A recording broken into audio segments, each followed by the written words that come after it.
मानव भूगोल के अंतर्गत हम विश्व की प्रमुख जनजातियों के बारे में अध्ययन कर रहे थे, जिसमें हम जिस जनजाति के बारे में पढ़ रहे थे वह है अरब की बद्दू जनजाति।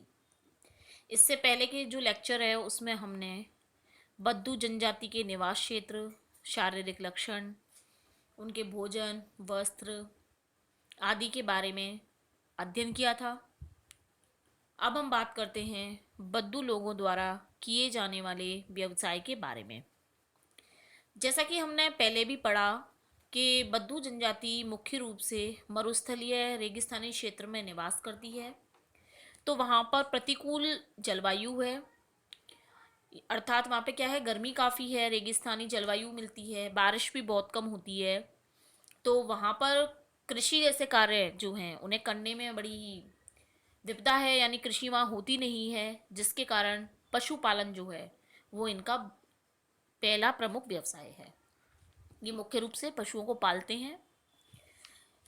ये ऊंट, भेड़, बकरियां, घोड़े, खच्चर इन पशुओं को पालते हैं। ऊंट इनका द्वारा पाला जाने वाला प्रमुख पशु है। ऊंट का पालन सबसे ज़्यादा करते हैं। ऊंट, घोड़े और खच्चर का प्रयोग ये माल को, सामान को एक स्थान से दूसरे स्थान पर ले जाने के लिए करते हैं।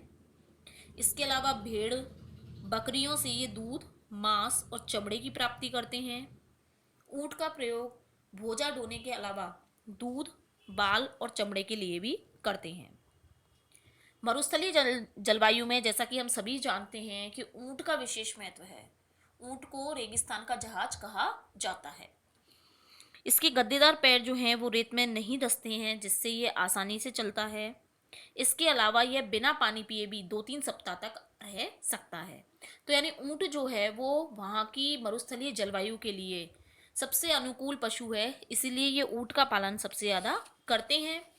काफ़ी समय, काफ़ी दिनों तक अगर इन्हें ऊंट को पानी भी ना मिले तब भी वो जो है वो बिना पानी पिए रह सकता है, क्योंकि ऊंट के शरीर में क्या होती है, एक थैली होती है जिसमें वह पानी को संरक्षित रखता है और जिसका उपयोग वह पानी ना मिलने के समय करता है। एक दिन में ऊंट मरुस्थलीय क्षेत्र में लगभग 150 किलोमीटर तक की यात्रा कर सकता है।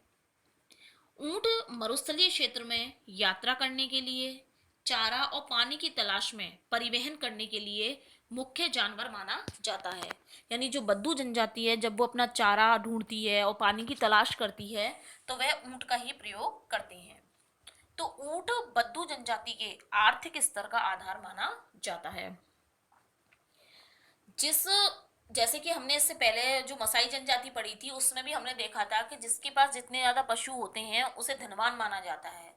इसी तरीके से बद्दू जनजाति में जिसके पास जितने ज्यादा ऊंट होते हैं वह उतना ही अधिक धनवान माना जाता है। तो ऊंट जो है वो इनकी सामाजिक, एक तरीके से सामाजिक सम्मान, सामाजिक प्रतिष्ठा के लिए जाने जाते हैं। कृषि की अगर हम बात करें तो इन क्षेत्रों में जो कृषि का स्तर है वो निम्न है, क्योंकि यहाँ पे जलवायु दशाएं कृषि के अनुकूल नहीं है। केवल जो मरु उद्यान है उनके पास, मरुधानों के पास जहाँ समतल भूभाग होते हैं वहां पर कहीं कहीं पर खाद्यान्न के लिए जौ, मक्का, खजूर, खरबूजे और सब्जियां, ये इनकी जो है वो कृषि की जाती है, वो भी बहुत कम मात्रा में। इसके अलावा ये लोग अपने दैनिक उपयोग की वस्तुएं प्राप्त करने के लिए व्यापार करते हैं। ये ऊंट, घोड़े और जो पालतू पशुओं से चमड़ा या अन्य कोई सामग्री प्राप्त लेते हैं या बनाते हैं, जैसे कि दूध वगैरह, उसको बेच करके उसके बदले में खाद्य सामग्री की प्राप्ति करते हैं। इसके अलावा पशुओं को पालने के लिए इन्हें मौसमी प्रवास भी करना पड़ता है, क्योंकि हमेशा ये जल और चारागाह की तलाश में एक स्थान से दूसरे स्थान पर घूमते रहते हैं। जैसे कि हम बात करें कि गर्मियों में जो हमस क्षेत्र है उसके उत्तरी पश्चिमी भाग में ये लोग रहते हैं। वहां पर उस समय चारागाह भी होता है और जल भी होता है, क्योंकि वहाँ हल्की हल्की गर्मियों में बारिश हो जाती है। लेकिन जैसे ही सर्दियाँ होती हैं तो सर्दी आने तक यहाँ पर पानी और जो चारा है वो बिल्कुल समाप्त हो जाता है। तब ये लोग दक्षिण की ओर जो मरुस्थलीय क्षेत्र हैं उसमें चारे और पानी की तलाश में समूहों में स्थानांतरण करते हैं। यानी गर्मियों में तो ये रहते हैं सारा मरुस्थलीय क्षेत्र जो हमर क्षेत्र है उसके उत्तरी पश्चिमी भाग में, और सर्दियों में जो है वो चारे की और पानी की कमी होने के कारण दक्षिणी भागों की ओर स्थानांतरण कर जाते हैं। तो इस तरीके से जैसे जैसे अकॉर्डिंग टू मौसम जहाँ पर इन्हें चारे की और जल की प्राप्ति होती है उन स्थानों पर मेनली इनका स्थानांतरण होता रहता है। तो व्यवसाय के अंतर्गत हम देखें तो मुख्य व्यवसाय है पशुपालन और पशुचारण। इसके अलावा कुछ मात्रा में इनके द्वारा खेती भी की जाती है। व्यवसाय के बाद बात करते हैं इनके घर के बारे में, यानी ये किस तरह का घर बनाते हैं, किस तरह के घरों में निवास करते हैं। जैसा कि हम बात कर रहे हैं कि ये स्थानांतरण करते हैं, यानी एक जगह ये टिककर नहीं रहते क्योंकि हमेशा चारागाह और जल की तलाश रहती है इन्हें। तो ये एक तरीके से घुमक्कड़ जनजाति है। तो घुमक्कड़ जनजाति होने के कारण इनके जो निवास स्थान होते हैं यानी घर जो ये बनाते हैं वो भी कैसे होते हैं, अस्थायी। जिस क्षेत्र पर ये जाते हैं जहाँ पर इन्हें चारा मिलता है, जहाँ इन्हें जल उपलब्ध मिलता है, वहाँ ये अपना डेरा डाल लेते हैं, अपने तंबू बना लेते हैं। और जैसे ही वहाँ जल और चारे की समाप्ति हो जाती है तो उस स्थान को छोड़कर वे अन्य जगह जाते हैं और वहाँ जाकर के अपना सामान या अपना तंबू जो है वो बनाते हैं। इनके जो तंबू होते हैं वो जानवरों की खाल और कपड़े के होते हैं। जहाँ भी रुकते हैं वहाँ पर ही अपना तंबू बना लेते हैं। तंबू के अंदर पुरुष, स्त्री और बच्चे इनके लिए अलग अलग खंड बनाए जाते हैं। यानी ये उस तंबू को डिवाइड कर देते हैं और तंबू को डिवाइड करने के लिए अंदर ये कपड़ा या चमड़ा लगाते हैं और उसको लगा करके ऐसे मतलब पर्दे की तरीके से उसमें अंदर जो है वो पार्टीशन कर देते हैं। और वो अलग अलग मतलब पुरुषों के लिए अलग होता है, बच्चों के लिए अलग होता है और स्त्रियों के लिए अलग होता है।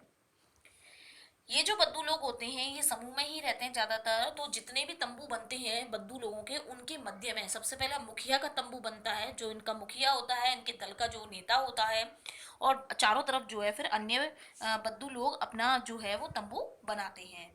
तंबू लगाने का कार्य भी स्त्रियों के द्वारा होता है और पुरुष और बच्चे जो होते हैं वो पालतू पशुओं को चराते हैं।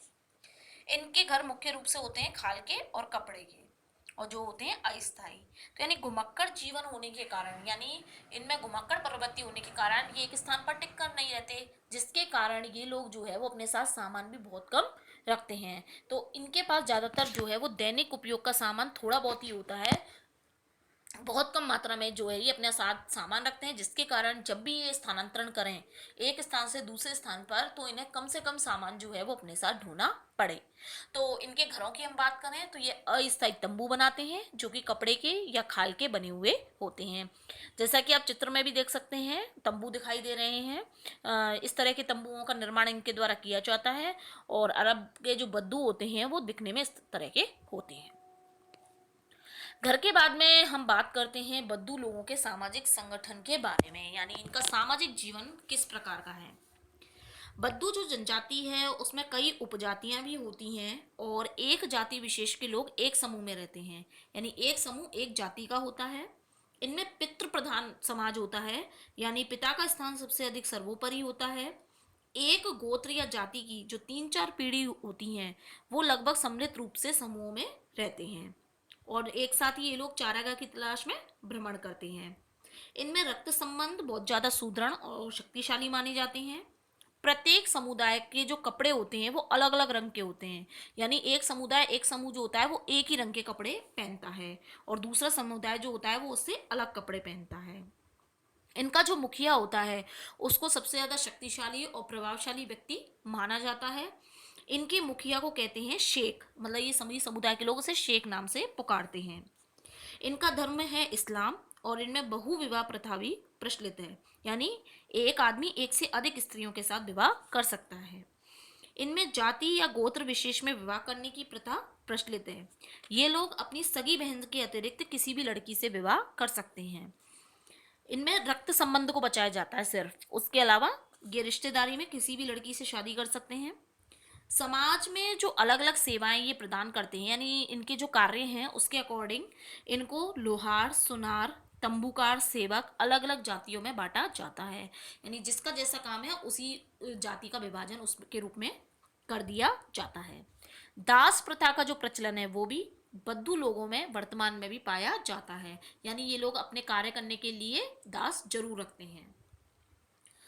स्वभाव की बात करें तो ये वीर होते हैं, युद्ध प्रक्रिया में कुशल और पारंगत होते हैं। जैसे कि आपने देखा होगा कि हमारे यहाँ सम्राट अकबर हुए और जितने भी औरंगजेब वगैरह जो आक्रमणकारी आए थे, ज़्यादातर ये अरब क्षेत्रों से ही आए थे। तो ये लोग क्या थे, शुरू से ही युद्ध कला में पारंगत रहे हैं और शक्तिशाली समूह के लोग हमेशा ही कमज़ोर समुदाय पर आक्रमण करते आए हैं। जब कभी अकाल पड़ता है या चारा की या पानी की कमी होती है, तो उस समय ये लोग छापा मारते हैं, लूटमारी करते हैं। इसके अलावा रात्रि के समय ये कोई भी व्यवसायी जो जाते हैं या व्यापारिक लोग हैं, कोई यात्रा कर रहा है उस एरिया में से होकर के, तो उनके साथ में भी लूटपाट करते हैं। लेकिन वैसे हम स्वभाव की बात करें तो ये ईमानदार हैं, अतिथियों का सत्कार करते हैं और योद्धा भी हैं। लेकिन जब इन्हें ज़रूरत पड़ती है उस समय ये लूटपाट जैसी प्रक्रियाओं को अंजाम भी देते हैं। ऐसा मेनली तब होता है जब इनको खाद्यान्नों की कमी होती है, यानी कठोर परिश्रम भी है लेकिन उसके बावजूद भी प्रतिकूल परिस्थितियां हैं जिसके कारण इनकी जीविकोपार्जन का कार्य नहीं हो पाता है। तो इसके लिए ये लोग क्या है, लूटपाट का कार्य करते हैं। इसके अलावा ये लोग जो है वो हष्टपुष्ट पुरुष जो होते हैं अपने समूह में, उनको सैनिक प्रशिक्षण भी प्रदान करते हैं जिससे कि वो युद्ध कलाओं को अच्छे से निभा सकें। इसके अलावा अगर कोई व्यक्ति अपनी सुरक्षा कर के लिए इनकी शरण में आता है, यानी उसे ऐसा लगता है कि मुझे किसी से भय है और इनसे सहायता मांगता है रक्षा के लिए, तो उसकी ये रक्षा अपने प्राणों को त्याग कर भी करते हैं, यानी उसकी रक्षा ये मरते हुए दम तक करते हैं। तो इस तरीके से हम बात करें तो अरब की जो बद्दू जनजाति है अन्य जनजातियों की अपेक्षा थोड़ी सी मतलब इनमें विकसित जनजाति के रूप में इनका धीरे धीरे विकास हो रहा है। वर्तमान में ये कृषि कार्य भी करने लगे हैं। इसके अलावा इन्हें सरकारी नौकरियां भी दी जा रही हैं और धीरे धीरे इनकी सामाजिक व्यवस्था जो है वो आधुनिक सभ्य समाज के संपर्क में आ रही है, जिसके द्वारा धीरे धीरे इनका विकास होता जा रहा है। तो इस तरीके से जो अरब की बद्दू जनजाति है वो एक रेगिस्तानी परिस्थिति में रहने वाली जनजाति है, लेकिन फिर भी इनका जो सामाजिक स्तर है वो अन्य जनजातियों की अपेक्षा थोड़ा अच्छा है। तो इसलिए ये अपना धीरे धीरे विकास करते हुए जा रहे हैं और विकास के पथ पर अग्रसर हो रहे हैं।